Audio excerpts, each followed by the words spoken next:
Hello friends, welcome to my YouTube channel. So today in this video I am going to show you how to change the font style in this device. So in this device you can see this is the default font style. So let me show you how to change this one. You can see.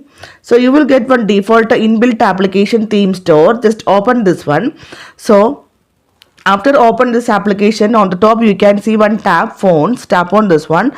So here you can see lots of free font style, and from here you can easily select your font style and you can easily apply this font style to your device. All these font styles are free. Okay, so here I am going to select this one. Tap on this one. So here you can see a small demo how this font style looks on your device. Tap on apply. Yeah, applied successfully. Now let me show you how it looks. You can see this is the font style. You can see.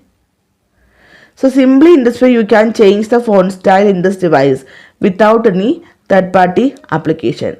So hope you guys enjoy this video. Thank you for watching. Thank you. Bye bye.